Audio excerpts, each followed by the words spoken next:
कैसे हो दोस्तों। मैं शशि भूषण तिवारी एक बार पुनः आपका अपनी क्लास में स्वागत करता हूं।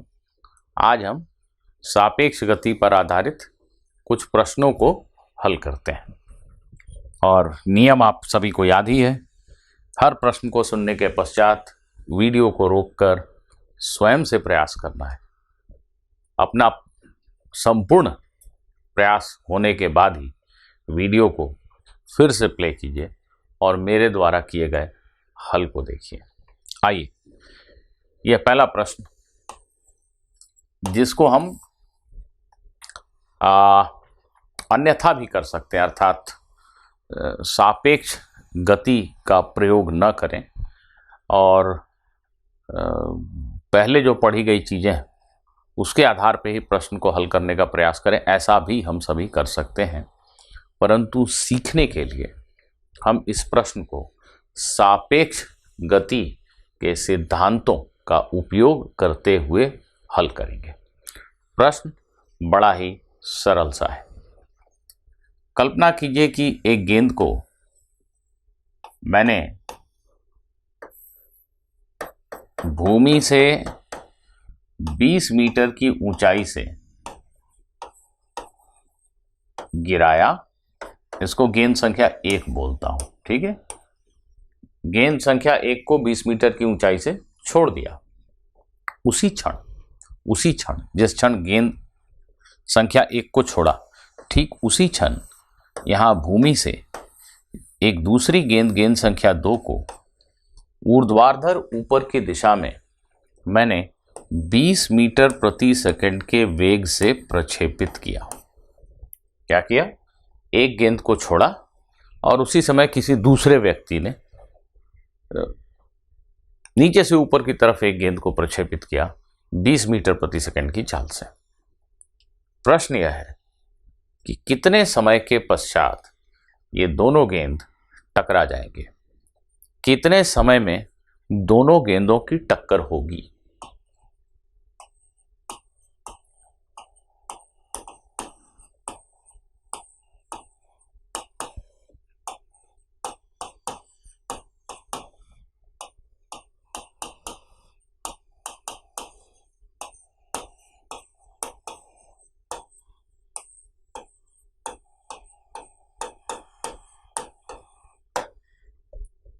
प्रश्न है, इसका हल सभी स्वयं करने का प्रयास करेंगे और हो सके तो जैसा मैंने कहा सीखने के उद्देश्य से प्रयास करें कि इसे हम सापेक्ष गति के सिद्धांत का उपयोग करते हुए हल करें।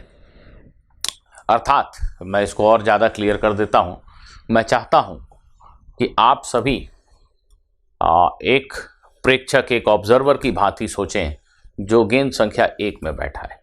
गेंद संख्या 1 में एक चींटी बैठी है, उसको क्या दिख रहा है? ऐसा सोचकर इस प्रश्न का हल लिखने का प्रयास करें। अगर आप एक बार ऐसा सोचकर ऐसे प्रश्न का हल कर लेंगे तो अगली बार से इसको देखते ही 1 सेकंड के अंदर उत्तर बता देंगे आप।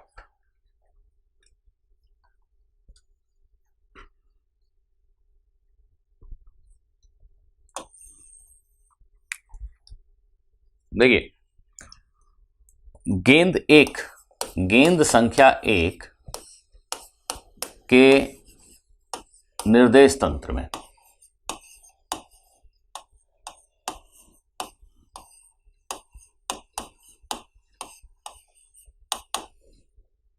हम गेंद संख्या 1 के निर्देश तंत्र में चले गए, अर्थात हम कल्पना कर रहे हैं कि गेंद संख्या 1 पर कोई प्रेक्षक बैठा है।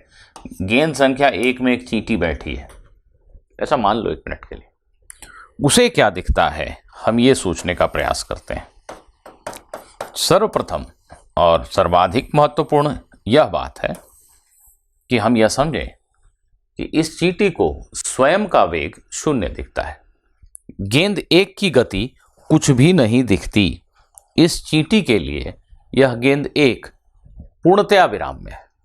इस निर्देश तंत्र में गेंद 1 का जो वेग है वो 0 है।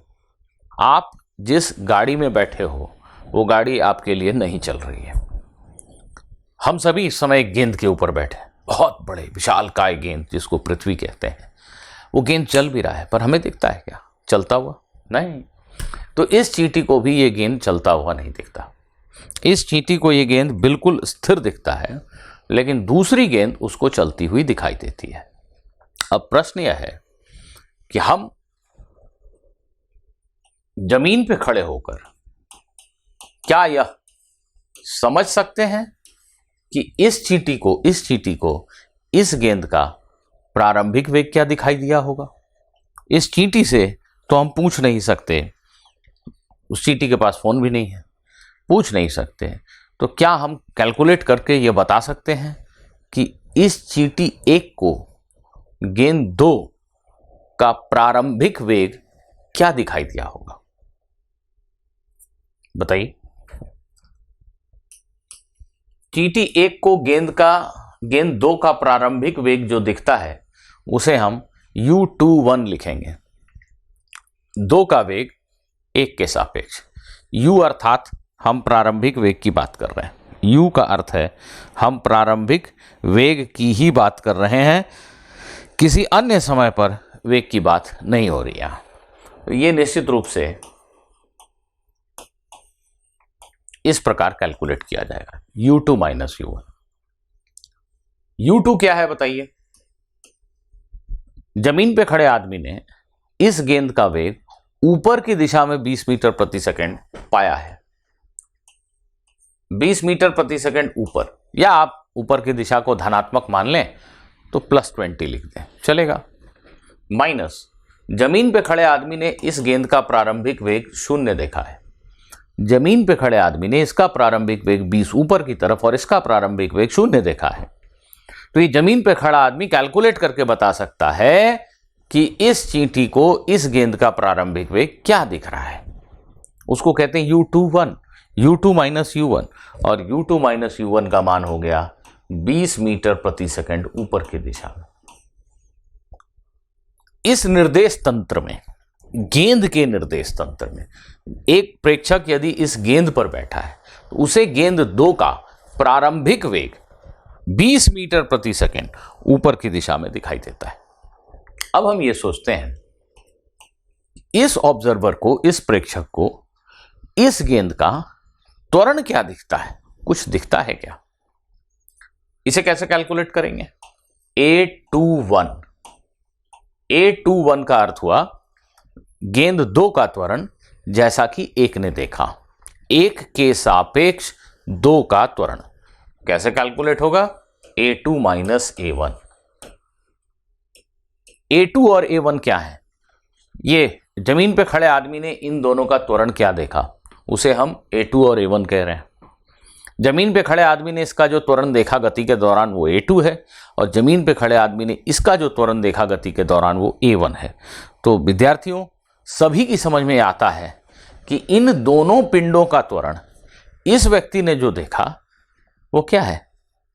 गुरुत्वीय त्वरण g नीचे की दिशा में, अर्थात A2 का मान भी है g नीचे की दिशा में और A1 का मान भी है g नीचे की दिशा में।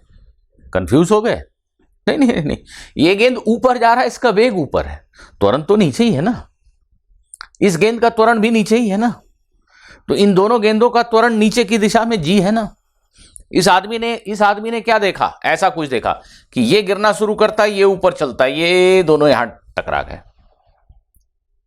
परंतु इस निर्देश तंत्र में यह गेंद विराम में है। इस प्रेक्षक ने देखा कि इस गेंद का प्रारंभिक वेग 20 मीटर प्रति सेकंड ऊपर है, और इस प्रेक्षक ने देखा कि इस गेंद का त्वरण 0 है, क्योंकि जमीन पे खड़े आदमी ने देखा है कि इन दोनों का त्वरण है g नीचे की तरफ। तो इस व्यक्ति ने इसका त्वरण क्या देखा? इसे भौतिकी की भाषा में कहते हैं 2 का त्वरण 1 के सापेक्ष, और इसकी गणना करते हैं A2 माइनस A1 से। A2 और A1 दोनों हैं g नीचे की दिशा में, तो उनका अंतर क्या होगा? उत्तर है 0, इसलिए A2 माइनस A1 0 हो गया। A2 माइनस A1 0 हो गया। इस बात का अर्थ क्या निकलता है, जरा सोचिए। इस बात का अर्थ यह निकलता है कि यदि हम सच में गेंद एक में बैठे हुए प्रेक्षक के नजरों से इस पूरे घटनाक्रम को देखें तो कुछ ऐसा प्रतीत होता है। इस प्रेक्षक को, अगर इसके पास सच में एक कैमरा हो तो ये खुद को चलता हुआ नहीं दिखेगा, उस कैमरे में इसे दिखाई देगा कि गेंद 2 आया और टकरा गया। इस व्यक्ति को गेंद 2 का प्रारंभिक वेग u21 20 मीटर प्रति सेकंड ऊपर दिखता है और इस व्यक्ति के लिए इस गेंद का त्वरण 0 है। जी हां, त्वरण 0 होने का अर्थ होता है वेग में कोई परिवर्तन न होना। इस व्यक्ति के लिए यह गेंद नियत वेग से गतिशील है। इस ऑब्जर्वर के लिए खुद नहीं चल रहा है और यह दूसरी गेंद 20 मीटर प्रति सेकंड के नियत वेग से उसकी तरफ आ रही है। जी हां, 20 मीटर प्रति सेकंड की नियत वेग है, नियत एकदम कांस्टेंट। ये क्या देखेगा? ये देखेगा कि ये स्वयं स्थिर है और एक गेंद 20 मीटर प्रति सेकंड की चाल से आई और उससे टकरा गई। दोनों के बीच की प्रारंभिक दूरी कितनी बताई गई थी प्रश्न में? 20 मीटर। तो भाई प्रश्न ऐसा हो गया ना कि इसने देखा कि यह स्थिर है, इसको किसी ने फेंका 20 के वेग से और इसका त्वरण 0 है। ठीक, तो ये 20 मीटर प्रति सेकंड के नियत चाल से चलता हुआ आया और टकरा गया। तो 20 मीटर की चाल, 20 मीटर की दूरी, कितना समय लगेगा? 1 सेकंड। 1 सेकंड। तो जैसे ही हमें यह आभास हो जाए, बल्कि ये तो याद होना चाहिए कि 2 प्रक्षेप्य यदि हवा में हैं, किसी भी दिशा में गति कर रहे हों, ये 2 प्रक्षेप्य ही हैं, 2 कण हैं जो गुरुत्व के अधीन गति कर रहे हैं।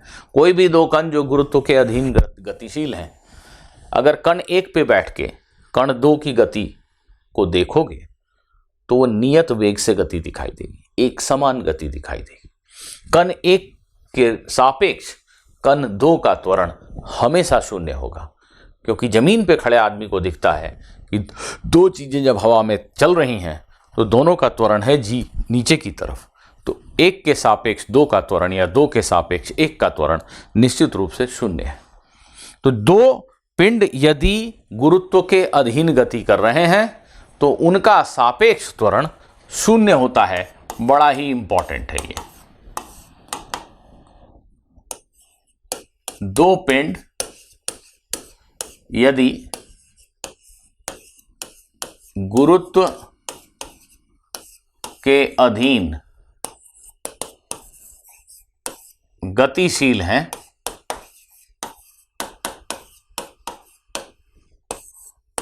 तो उनका सापेक्ष त्वरण 0 होता है।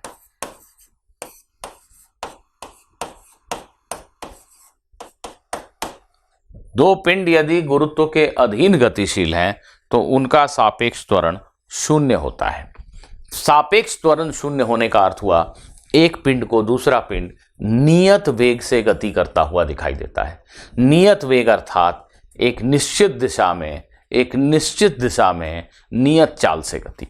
इसको दिखाई देता है कि ये 20 मीटर प्रति सेकंड की चाल से सीधा चला आ रहा है, तो 20 मीटर आने में कितना वक्त लगेगा? आंसर है 1 सेकंड। यही हमारे प्रश्न का उत्तर हो गया। आशा करता हूं कि आप सभी को ये बात अच्छे से समझ आ गई। आइए अगले प्रश्न की तरफ चलते हैं।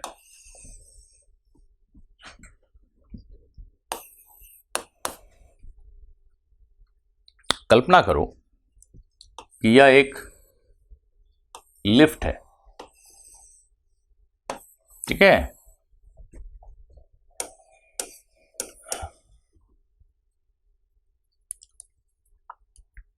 इस लिफ्ट की जो ऊंचाई है वो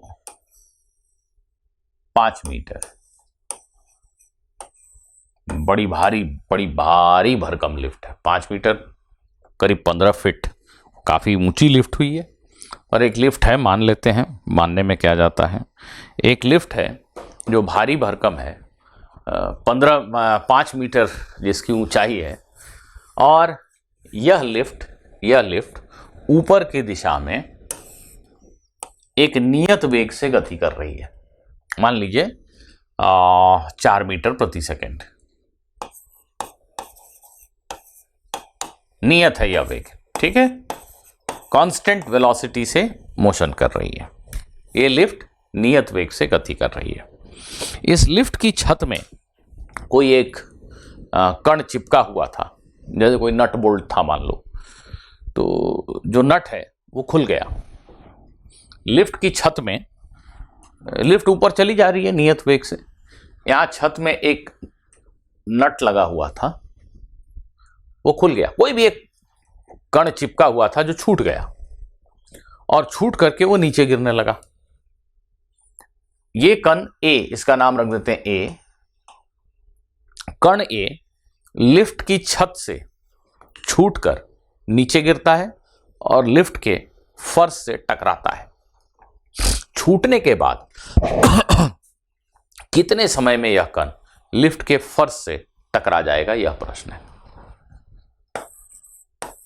कण ए लिफ्ट की छत से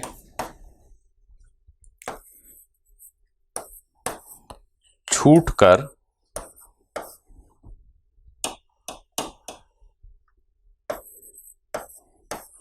गिरता है। कितने समय में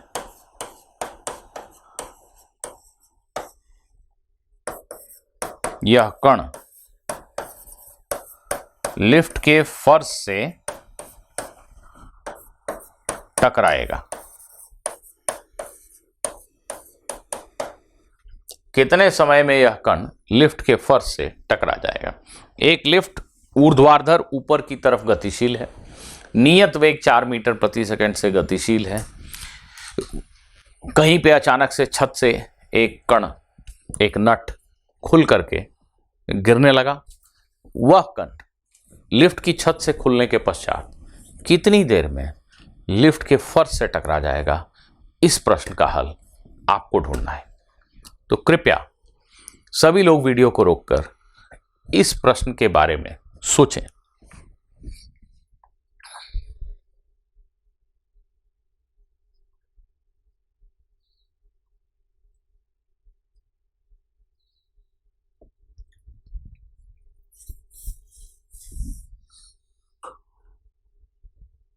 मैं थोड़ा इसलिए रुक गया कि मुझे लगता है कई बार कि आप शायद वीडियो को रोकते नहीं है तुरंत तो मैं रुक गया कि आप अब तो वीडियो को रोक दो भाई, खुद से सोचो, कुछ तो सोचो, तब बात बनेगी, नहीं तो बात नहीं बनेगी।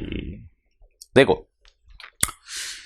मान लो, कल्पना करो, पहले इस प्रश्न को समझना पड़ेगा कि यह प्रश्न मैंने पूछा क्यों। हो सकता है बहुत से लोगों ने सही उत्तर भी निकाल लिया हो, पर वो समझ गए नहीं। उत्तर सही है लेकिन नहीं समझे इसकी मिसाल है यह प्रश्न। देखिए, आपको सबसे पहले यह समझना पड़ेगा कि अगर जमीन पे खड़े एक आदमी ने, लिफ्ट के बाहर जमीन पे खड़े एक आदमी ने इस गिरते हुए नट की गति को देखा, तो उसे गति एग्जैक्टली कैसी दिखाई पड़ी, उसने क्या देखा, यह हमें समझना पड़ेगा। तो प्लीज ध्यान दीजिए।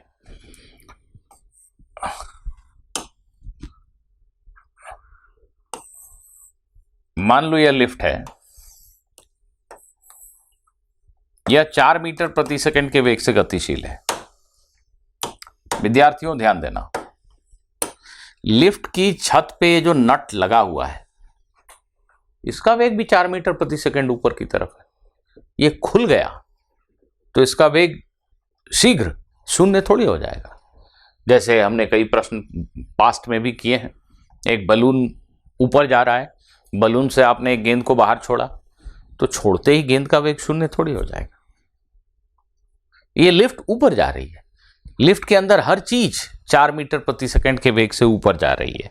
लिफ्ट की छत में लगा हुआ, चिपका हुआ ये कण, ये भी 4 मीटर प्रति सेकंड के वेग से ऊपर ही जा रहा है, लगातार ऊपर जा रहा है 4 मीटर प्रति सेकंड के वेग से। जस्ट खुल गया तो इसका वेग शून्य थोड़ी हो जाएगा।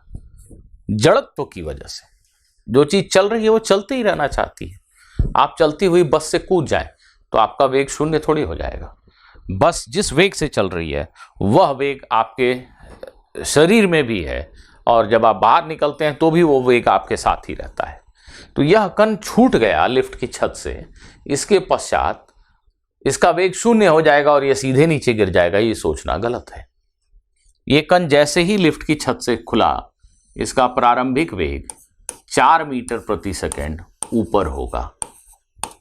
यदि यहां भूमि पे एक व्यक्ति खड़ा है, मुस्कुरा रहा है और खड़े होकर वो इस कण की गति को देख रहा है, मान लीजिए लिफ्ट बिल्कुल एकदम ट्रांसपेरेंट शीशे की बनी है और आर पार दिखता है, और ये नट बिल्कुल चमकदार नट है, और यहाँ खड़े व्यक्ति को ये नट दिखाई दे रहा अलग से एकदम चमकता हुआ।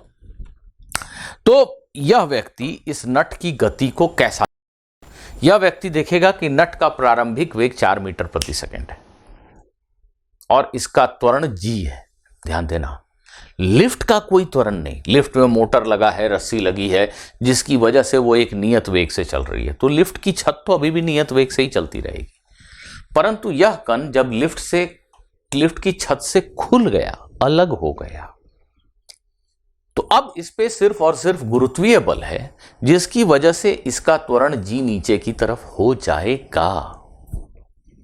तो ये ऐसा बिहेव करेगा जैसे आपने 4 मीटर प्रति सेकंड के वेग से एक कण को फेंका और वो धीरे धीरे धीमा होता होता रुकता है और फिर नीचे आने लगता है। बिल्कुल वैसी ही गति ये करेगा, क्योंकि गुरुत्वीय त्वरण इसको नीचे खींचने लगा। तो इसका वेग क्रमशः घटता चला जाएगा, शून्य होगा और ये कण वापस आने लगेगा। लिफ्ट की छत जो है इससे काफी ऊपर निकल जाएगी, क्योंकि लिफ्ट की छत तो 4 के नियत वेग से भाग रही है, जबकि कण का वेग घट गया। 4 था, अब गुरुत्व की वजह से तुरंत 3.9, 3.8, 3.5, 3, 2.9 होता चला गया। तो लिफ्ट की छत तो 4 से ही भाग रही है, लेकिन ये जो नट है इसका वेग लगातार घटता जा रहा है, 4 से 3.9, 3.8, 3, 2, 1, 0। तो लिफ्ट की छत तो आगे निकल गई और ये कण यहां रुका हवा में और फिर नीचे गिरने लगा। इस बीच जब ये कण इस प्रकार की गति कर रहा है तो ये लिफ्ट, पूरी की पूरी लिफ्ट ऊपर भी तो जा रही है, ये लिफ्ट तो ऊपर जा रही है। लिफ्ट की ये जो फर्श है ये लगातार ऊपर जा रही है, कुछ ऐसा। अगर इसके पास वीडियो कैमरा हो और ये फिल्म बनाए तो ऐसा बनेगा। ये नट खुला, ये नट इसको वीडियो कैमरे में दिखेगा कि ऊपर जा रहा है, नीचे आ रहा है, ठीक। ये कण ऊपर जा रहा है, जब ये ऊपर जा रहा है तो ये लिफ्ट की फर्श भी ऊपर आ रही है। ये कण नीचे आ रहा है, लिफ्ट की फर्श तो ऊपर ही जा रही है और ये टक्कर हो गई। मुझे एग्जैक्टली नहीं पता कि टक्कर यहाँ पे हुई, यहाँ भी हो सकती है। ये कण बेचारा अभी घूम के यहीं पहुँच पाया था कि लिफ्ट की फर्श आ गई, मुझे नहीं पता। मैं जस्ट समझा रहा हूँ आपको कि लिफ्ट की फर्श भी ऊपर जा रही है और ये कण भी गतिशील है। तो ये लिफ्ट की जो फर्श है, फ्लोर, F फॉर फ्लोर, ये फ्लोर जब यहाँ पहुँची उस समय कण ऐसे आया और टकरा गया। तो जमीन पे खड़े आदमी के लिए यह प्रश्न उतना सरल भी नहीं है। जमीन पे खड़े आदमी को बड़ा अटपटा लग रहा है प्रश्न को हल करना, क्योंकि उसे 2 चीज़ें एक साथ चलती हुई दिख रही हैं। यह जो कण है ये भी कुछ ऐसी गति कर रहा है और इस बीच लिफ्ट की फ्लोर भी कुछ गति कर रही है और दोनों के मध्य टक्कर हुआ। तो जब भी 2 चीज़ें गतिशील हों, 2 अलग अलग पिंड गतिशील हों, तो हम कई बार असहज महसूस कर सकते हैं प्रश्न को हल करने में। ऐसी स्थिति में हम किसी एक पिंड के ऊपर अगर बैठ जाएं, मतलब हम इमेजिन करें कि हमारा प्रेक्षक, हमारा ऑब्जर्वर 2 में से किसी एक पिंड पर बैठा है, तो प्रश्न की विवेचना सरल हो सकती है। जैसा कि पिछले प्रश्न में भी हमने किया था, 2 गेंदें चल रही थीं और हमने इमेजिन किया, कल्पना की कि हमारा एक प्रेक्षक किसी एक गेंद पे बैठा है। तो इस प्रेक्षक के लिए यह गेंद पूर्णतया विराम में है। अब इस प्रेक्षक को सिर्फ एक ही चीज चलती हुई दिखाई दे रही है। तो जहां 2 चीजें गति कर रही थी जमीन पे खड़े आदमी के लिए, वहीं इस प्रेक्षक के लिए सिर्फ एक चीज गतिशील है और यह प्रश्न को निश्चित रूप से आसान बना देता है। ठीक है, आइए, यही काम हम इस प्रश्न को हल करने में भी करेंगे। हम कल्पना करते हैं कि एक प्रेक्षक लिफ्ट के अंदर है, एक व्यक्ति है जो लिफ्ट के अंदर ही खड़ा है। उस व्यक्ति को क्या दिखाई दिया, यह सोचने का प्रयास कर लेते हैं। लिफ्ट के निर्देश तंत्र में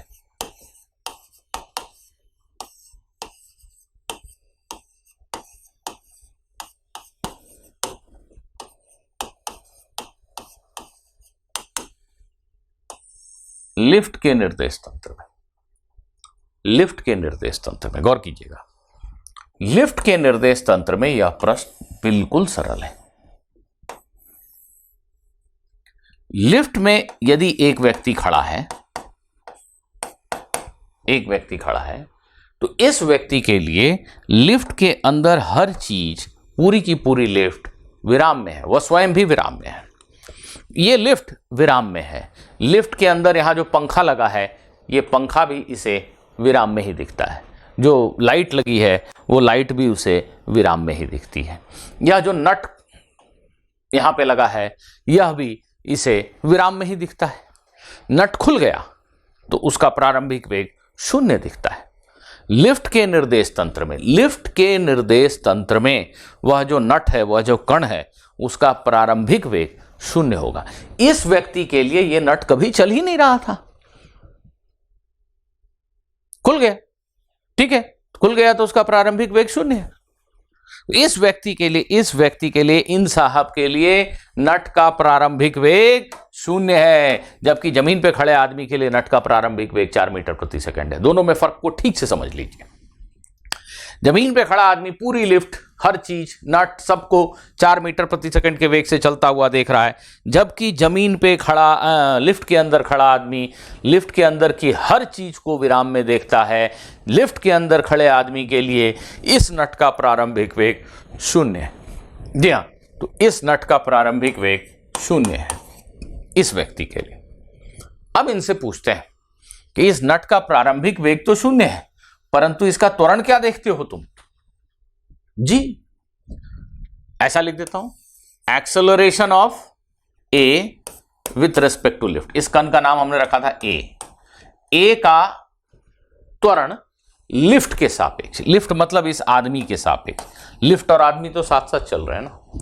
तो इस कण का त्वरण लिफ्ट के सापेक्ष, अर्थात इस कण का त्वरण इस व्यक्ति के सापेक्ष, या ऑब्जर्वर जो लिफ्ट के अंदर बैठा हुआ है, इसके सापेक्ष कण का त्वरण क्या होगा? आंसर है कण ए का वास्तविक त्वरण माइनस लिफ्ट का त्वरण। मतलब जमीन पे खड़े आदमी ने कण ए का त्वरण क्या देखा? ए का त्वरण क्या देखा? खुलते ही जमीन पे खड़े आदमी ने देखा कण ए का त्वरण जी नीचे की तरफ है। जमीन पे खड़े आदमी ने लिफ्ट का त्वरण क्या देखा, या लिफ्ट के अंदर जो आदमी खड़ा है उसका त्वरण इसने क्या देखा? उत्तर है 0, क्योंकि प्रश्न में लिखा है कि लिफ्ट नियत वेग से चल रही है। तो लिफ्ट का कोई त्वरण नहीं देखा। इस व्यक्ति ने देखा इस कण का त्वरण जी नीचे, इस व्यक्ति ने देखा लिफ्ट का त्वरण या इस आदमी का त्वरण 0 है। तो ये बैठे बैठे कैलकुलेट कर सकता है ना कि इस आदमी को इस कण का त्वरण क्या दिख रहा है? कण ए का त्वरण लिफ्ट के सापेक्ष, कण ए का त्वरण माइनस लिफ्ट का त्वरण, जी माइनस 0, अर्थात जी डाउनवर्ड। ओहो हो, प्रश्न तो बड़ा सरल हुआ। फिर इस व्यक्ति को क्या दिखा? फिर से सोचते हैं। इस व्यक्ति को दिखा कि यह कण खुला, यह नट खुला, इसका प्रारंभिक वेग 0 है और यह नट जी त्वरण से नीचे की तरफ गिरता है। अरे वाह, लिफ्ट में खड़े आदमी को दिखा कि यह नट खुला, इसका प्रारंभिक वेग 0 है और ये जी त्वरण से चलता हुआ नीचे आया और यहां टकरा गया। गौर कीजिएगा, इस आदमी के लिए यह फर्श नहीं चल रहा है, वह आदमी स्वयं भी नहीं चल रहा है, लिफ्ट विराम में है। वो इस कण को देखता है, प्रारंभिक वेग 0, जी त्वरण से चलता हुआ कण आया और यहां टकरा गया, है कि नहीं? मैंने शायद प्रश्न में लिफ्ट की जो ऊंचाई है वो 5 मीटर ली थी। तो इस आदमी के लिए इस कण की गति सरल रेखीय गति, नियत त्वरण से गति है और यह उन 3 में से किसी भी समीकरणों का उपयोग कर सकता है। कौन 3? v is equal to u plus a t, x is equal to U T plus half A T square और v square is equal to u square plus 2x। इन तीन में से जो भी समीकरण इसे उचित लगे उसका उपयोग तो ये कर ही सकता है। उन समीकरणों का उपयोग भी बहुत आसान है इनके लिए। कैसे? ये साहब लिखेंगे, इस कण का विस्थापन 5 मीटर होने में कितना समय लगेगा, ये तो पूछा गया है। पूछा गया है कि कण फर्श से कितनी देर में टकराएगा। इस आदमी के लिए फर्श नहीं चल रहा है, सिर्फ कण चल रहा है। प्रारंभिक वेग 0, त्वरण g। ये कण का डिस्प्लेसमेंट विस्थापन 5 मीटर कितनी देर में होगा। तो ये दिशा यदि आपने y दिशा मानी है तो ऐसा लिख देता हूं, y is equal to U T plus half A T square. तो हमें इस प्रश्न से पूछना है कि हमारे कण का विस्थापन 5 मीटर कितने समय में होगा। इसकी प्रारंभिक चाल 0 थी, त्वरण का मान g अर्थात 10 है, धनात्मक y अक्ष की दिशा में, नीचे की दिशा में। तो इस समीकरण का हल हमें तत्काल प्रभाव से t का मान बता देगा और ये t का मान 1 सेकेंड आया अगर आप ठीक से कैलकुलेट करेंगे। तो 1 सेकेंड में यह कण लिफ्ट के फर्श से आकर टकरा जाएगा। ठीक है, यहीं पे लिख देता हूं t is equal to 1 second. तो देखिए, निर्देश तंत्र बदलने से प्रश्न में जो भाषा का प्रयोग किया गया है उसमें सारी जानकारी जमीन के निर्देश तंत्र में दी गई थी। एक लिफ्ट चल रही है, उसमें एक नट है, सारी बातें जमीन पे खड़े किसी आदमी ने देखी और वो आपको बता दी गई। प्रश्न में पूछा गया कि ये नट खुला तो कितनी देर में फर्श से टकराएगा। हमने आसानी देखते हुए निर्देश तंत्र को चेंज कर लिया, बदल लिया। हमने पाया कि प्रश्न बेहद आसान होगा यदि हम एक ऐसे प्रेक्षक के पॉइंट ऑफ व्यू से सोचें जो स्वयं लिफ्ट के अंदर खड़ा है। तो हमने निर्देश तंत्र को बदला, हम एक दूसरे प्रेक्षक के दिमाग से सोच रहे हैं। हम वैसे व्यक्ति के बारे में वैसे व्यक्ति के दिमाग से सोच रहे हैं जो लिफ्ट के अंदर खड़ा है, और लिफ्ट के अंदर खड़े व्यक्ति के दिमाग से सोचने पर यह प्रश्न निहायत ही आसान साबित हुआ। ठीक है, क्यों? लिफ्ट के अंदर खड़े व्यक्ति के लिए सिर्फ एक चीज चल रही है, वो है कण। लिफ्ट का फर्श तो नहीं चल रहा है, सिर्फ कण चल रहा है। ठीक है, आइए एक और प्रश्न करते हैं।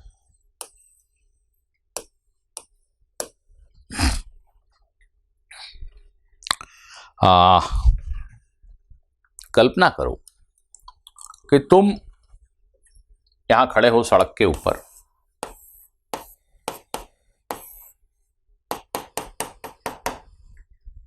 और तुम देखते हो कि बारिश होने लगी। बारिश की बूंदें बिल्कुल ऊर्ध्व नीचे की तरफ, ये वर्षा हो रही है, वर्षा की बौछार है, और जो जल के कण हैं, जल की बूंदें हैं, वो सभी बूंदें ऊर्ध्व नीचे की दिशा में मान लीजिए 10 किलोमीटर प्रति घंटा की रफ्तार से गिर रही हैं।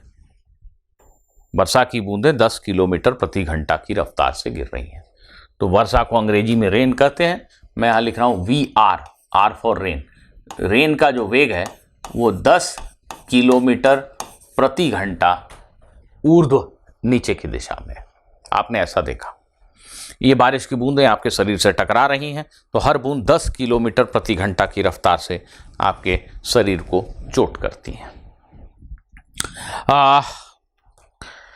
अब कल्पना करो कि बारिश होगी तो क्या होगा, तुम भागोगे। हाँ, तो तुम सड़क पे तेज तेज चलने लगे, तुम तेज तेज चलने लगे, और कल्पना करो कि तुम्हारी जो चाल है, ठीक है, ये बॉय है, ये लड़का है, इसके वेग को मैं VB लिख ले रहा हूं, है ना। तुम क्षैतिज सड़क पे चलने लगे तेज तेज, और कल्पना करो कि तुम्हारी चाल 6 किलोमीटर प्रति घंटा है। ठीक है, एक अच्छी तेजी से चला जाए तो आपकी चाल लगभग 6 किलोमीटर प्रति घंटा होगी।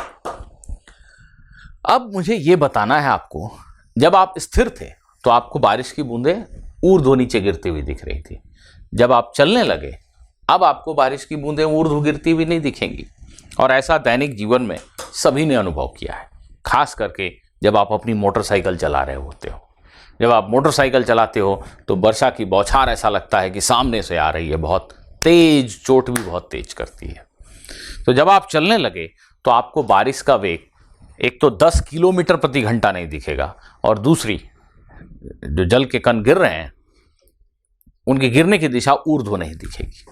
तो आपको इस प्रश्न में बताना है कि लड़के के सापेक्ष, बॉय के सापेक्ष, लड़के के सापेक्ष वर्षा की बूंदों का वेग क्या है।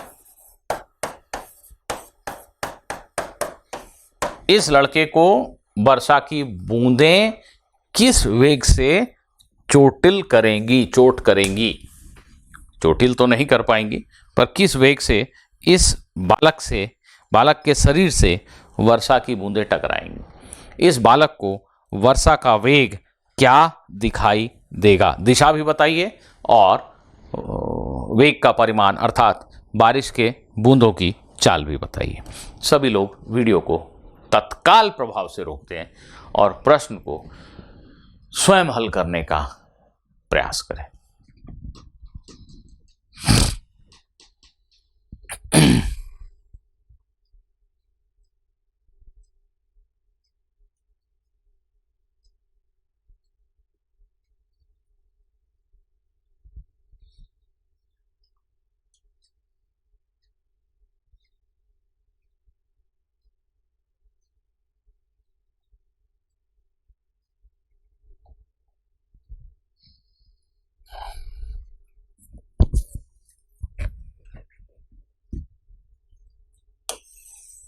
चलिए,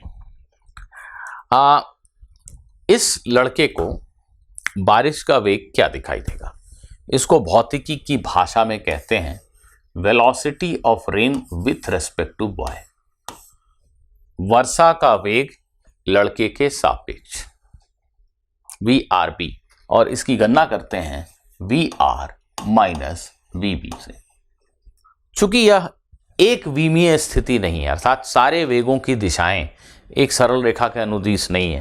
ये x दिशा है तो ये y दिशा है, ये द्विविमीय स्थिति है। अतः बेहतर होगा कि हम सदिश चिन्ह का प्रयोग कर लें, अन्यथा मिस्टेक ना हो जाए। यहाँ धन और ऋण चिन्हों के माध्यम से, सिर्फ धन और ऋण चिन्हों के माध्यम से दिशा का बोध नहीं कराया जा सकता। यहाँ आवश्यक है कि हम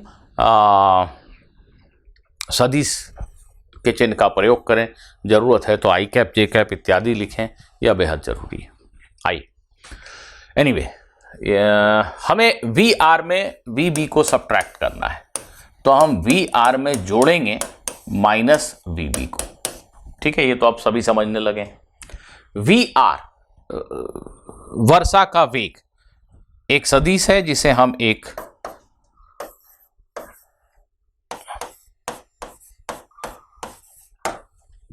रेखाखंड के द्वारा व्यक्त कर सकते हैं, और VB जो बालक का वेग है उसको उलटते तो माइनस VB बन जाएगा।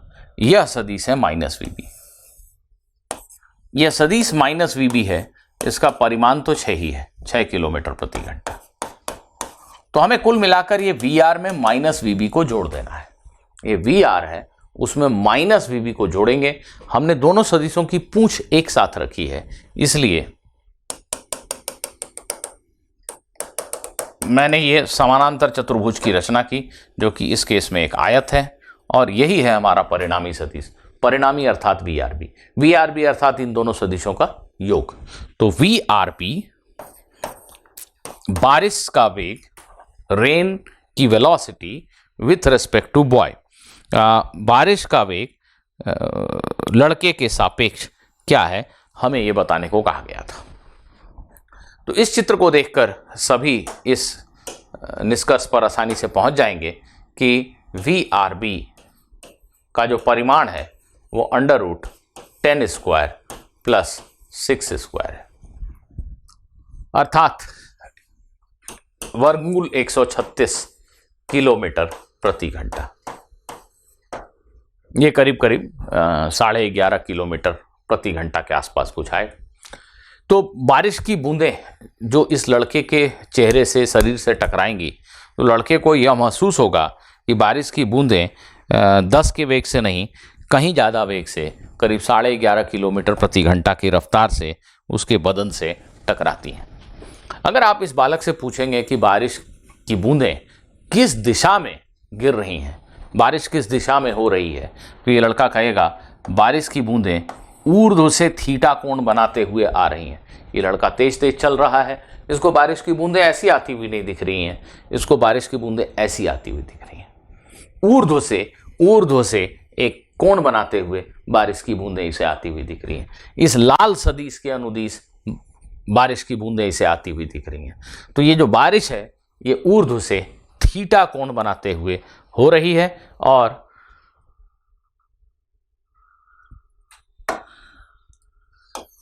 यहां जो tan थीटा है उसका मान VR बाई VB होगा, नहीं सॉरी VB बाई VR, 6/10। इस चित्र को देखिए, 6/10, 3/5। तो थीटा को हम लिख सकते हैं tan इनवर्स 3/5। तो बारिश की बूंदें इस कोण पर ऊर्ध्व से इस कोण पर गिरती हुई प्रतीत होती हैं, दिखाई देती हैं। और इस लड़के से जब भी आप पूछेंगे कि भाई तुम्हें बारिश की बूंदें किस चाल से आती हुई दिखाई दे रही हैं, तो वो कहेगा लगभग 11.5 किलोमीटर प्रति घंटा। अब यदि इस बालक के पास एक छतरी हो, एक छाता हो, तो उसे कैसे पकड़ना चाहिए? छाते को वो कैसे पकड़े? अपनी सुरक्षा के लिए, बारिश से अपनी सुरक्षा के लिए उसे छतरी को ऐसे पकड़ना चाहिए। ये जो छाते का डंडा है इसको ऊर्ध्व दिशा के साथ इसी कोण थीटा पर रखते हुए उसे छाते को पकड़ना चाहिए। तो बारिश की जो बूंदें हैं इस आदमी के लिए, इस भागते हुए लड़के के लिए, बारिश की बूंदें ऐसे गिर रही हैं, इसे बारिश की बूंदें ऐसे आती हुई दिखाई दे रही हैं। तो इसका मैक्सिमम प्रोटेक्शन होगा यदि ये जो छाते की माने छतरी, कैनोपी है, अंग्रेजी में इसको कैनोपी कहेंगे, जो कपड़े का चादर है, वह बारिश की दिशा के लंबवत रखी जाए। निश्चित रूप से अगर पानी ऊपर से नीचे गिर रहा है तो तुम छाते की डंडी को ऐसे रखते हो ताकि छतरी बारिश की बूंदों के लंबवत हो। अगर पानी सामने से आ रहा हो तो क्या छतरी ऐसे रखोगे? अरे ऐसे रखोगे जिससे कि छतरी ऐसे हो और बारिश की बूंदों से तुम्हारा बचाव हो सके। तो ये जो बारिश की बूंदें गिर रही हैं इसके लंबवत तुम अपने छतरी को रखोगे, इसमें आपका बचाव होगा। तो प्रश्न पूछ सकते हैं कि लड़के को छतरी कैसे पकड़नी चाहिए, अर्थात छतरी का जो डंडा है वो ऊर्ध्व से कितने कोण पर रखकर पकड़ना चाहिए? तो उत्तर है लड़के को छतरी का डंडा जो है वो ऊर्ध्व से इसी थीटा कोण पर पकड़कर रखना चाहिए।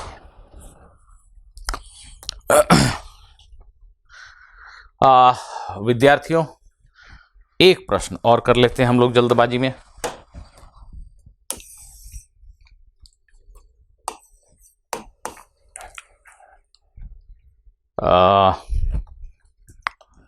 कल्पना कीजिए कि ये दिल्ली शहर है,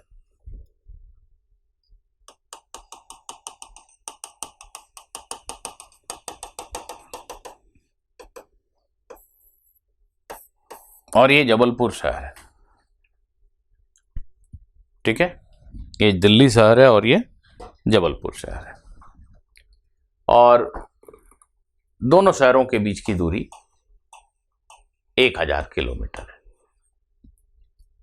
फर्ज करो कि एक हवाई जहाज 500 किलोमीटर प्रति घंटा की रफ्तार से उड़ता है और इस सीधी रेखा पे उड़ता हुआ जबलपुर से दिल्ली 2 घंटे में पहुंच जाता है। 500 किलोमीटर प्रति घंटा हवाई जहाज का वेग है वायु के सापेक्ष, हवा के सापेक्ष। हवा के सापेक्ष हवाई जहाज का वेग है 500 किलोमीटर प्रति घंटा। इसका अर्थ यह हुआ कि जब हवा शांत है, कोई आंधी नहीं है, कोई तूफान नहीं है, तो हवाई जहाज का वेग जमीन पे खड़े आदमी को भी 500 दिखता है। हवा के सापेक्ष हवाई जहाज का वेग 500। हवा में कोई बहाव नहीं है, कोई चाल नहीं है, स्थिर है, तो ठीक है, हवा के सापेक्ष 500 किलोमीटर प्रति घंटा, जमीन के सापेक्ष भी 500 किलोमीटर प्रति घंटा। परंतु किसी दिन ऐसा हुआ कि तेज आंधी, ये दिशा एक्चुअली उत्तर दिशा हुई लगभग जबलपुर से दिल्ली, और एक दिन हमने देखा कि पश्चिम से पूर्व की तरफ एक तेज बयार बह रही है। इतनी तेज तो बहुत ज़्यादा हो गई, लेकिन चलो ठीक है, मान लेते हैं। एक विंड है 100 किलोमीटर प्रति घंटा की रफ्तार, काफ़ी तेज आंधी हो गई है। इतनी तेज आंधी काफ़ी नुकसानदायक हो सकती है, लेकिन चलो प्रश्न को ठीक ठाक आसान रखने के लिए, आसान नंबरों को लेने के लिए मैंने मान लिया 100 किलोमीटर प्रति घंटा की रफ्तार से हवा बहने लगी। अब हवाई जहाज के पायलट पता नहीं इस रफ्तार में हवाई जहाज चलाएंगे कि नहीं, वो नहीं चलाना चाहिए शायद, लेकिन ठीक है, हवाई जहाज के पायलट अभी भी जबलपुर से दिल्ली जाना चाहते हैं। और प्रश्न में यह दिया है कि वायु के सापेक्ष हवाई जहाज का वेग 500 किलोमीटर प्रति घंटा है। अब आप कॉमन सेंस से समझ सकते हैं, साधारण बुद्धि से, कि अगर हवाई जहाज को ऐसे रख के उड़ाया जाए, हवाई जहाज की नाक यहाँ रखी जाए और पायलट प्रयास करे कि मैं ऐसे चलूं, तो हवा के थपेड़े इस हवाई जहाज को इधर धकेल देंगे और ये हवाई जहाज यहाँ कहीं पहुँच जाएगा। अगर हम हवाई जहाज की नाक को, हवाई जहाज के बॉडी को ऐसा रखें, हम प्रयास करें इधर चलने का वायु के सापेक्ष, तो हवा के जो थपेड़े हैं वो निश्चित रूप से इस जहाज को कहीं और पहुंचा देंगे, ये दिल्ली के पूर्व कोई जगह पे पहुंचा देंगे। ठीक, तो अब हवाई जहाज को तो जबलपुर से दिल्ली ही पहुंचाया जाना है, क्या किया जाए भाई? तो हवाई जहाज को जबलपुर से दिल्ली ले जाने के लिए अब जो पायलट को करना पड़ेगा वो कुछ ऐसा काम करना पड़ेगा।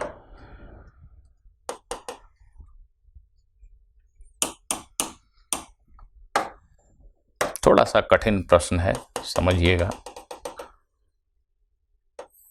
ये जबलपुर, ये दिल्ली। अब जो पायलट है वो हवा के सापेक्ष इधर उड़ने का प्रयास करेगा। अगर 1 मिनट के लिए पायलट ने अपने हवाई जहाज की बॉडी को ऐसे रखा, शरीर को ऐसे रखा और इधर उड़ने का प्रयास किया, मान लो अचानक से बजरंगबली ने हवा बंद कर दी, तो ये पायलट ऐसे चला जाएगा, हवाई जहाज ऐसे चला जाएगा। तो ये पायलट अपना प्रयास वायु के सापेक्ष अपना वेग जो है वो इस दिशा में रखने का प्रयास करेगा। यह है वेलोसिटी ऑफ एरोप्लेन, इसको मैं लिख रहा हूं plane, P for plane, with respect to air. Air माने हवा। Velocity of aeroplane with respect to air, हवा के साथ, उस आंधी के साथ अगर कोई तितली उड़ रही है, हवा के झोंके के साथ अगर कोई तितली उड़ रही है, तो उस तितली को यह हवाई जहाज ऐसे जाता हुआ दिखाई देगा। पक्की बात। यह है velocity of plane with respect to air, हवा के सापेक्ष हवाई जहाज का वेग। लेकिन आज तो बहुत तेज हवा चल रही है, यह है हवा का वेग, यह है वेलोसिटी ऑफ एयर। जब इन दोनों को जोड़ोगे तो हमें प्लेन का, हवाई जहाज का वास्तविक वेग प्राप्त होगा। क्यों? क्योंकि velocity of plane relative to air, यह हम लिखेंगे वास्तविक वेग हवाई जहाज का, प्लेन का, माइनस हवा का वेग। P for plane aeroplane, A for air हवा। प्लेन का वेग माइनस हवा का वेग, यही है प्लेन का वेग हवा के सापेक्ष। हमें यह दिया गया है, हमें यह दिया गया है। तो जो प्लेन का वेग है, जो हकीकत में हवाई जहाज का वेग होगा, वो होगा VPA प्लस वी ए। इस समीकरण को ध्यान से देखिए। तो इसको आप सरलता से ऐसे याद रख सकते हैं कि अगर हवा नहीं होती तो हवाई जहाज का वेग ये होता। ये हवाई जहाज का वेग है जब हवा शांत है, कोई बयार नहीं है, उस स्थिति में यह हवाई जहाज का वेग है। हवाई जहाज का वेग वायु के सापेक्ष। अब अगर हवा के थपेड़े लगने लगे तो हवाई जहाज का जो कुल वेग है वो इन दोनों का योग हो जाता है। हवाई जहाज का वास्तविक वेग, हवाई जहाज का वेग हवा के सापेक्ष प्लस हवा का वेग, माध्यम जिसमें हवाई जहाज उड़ रहा है वो माध्यम हवा है, उस हवा का वेग। तो इन दोनों वेगों को यदि हम जोड़ें, इस पायलट को अपने शरीर को कुछ इस प्रकार से ऐसे इंक्लाइन करके रखना पड़ेगा, अपने शरीर को कुछ इस प्रकार से, दैट मीन्स अपनी प्लेन की बॉडी को ऐसे रख के उड़ाने का प्रयास करना पड़ेगा। हवा नहीं होती तो हवाई जहाज ऐसे जाता। हवा के थपेड़े हैं तो हवाई जहाज का जो परिणामी वेग है वो इन दोनों का सदिश योग, ये दोनों सदिश वीपीए और वीए का सदिश योग इधर मिलना चाहिए हमें। ये हवाई जहाज का वास्तविक वेग है, सॉरी वीपी, प्लेन का वेग वीपीए प्लस वीए।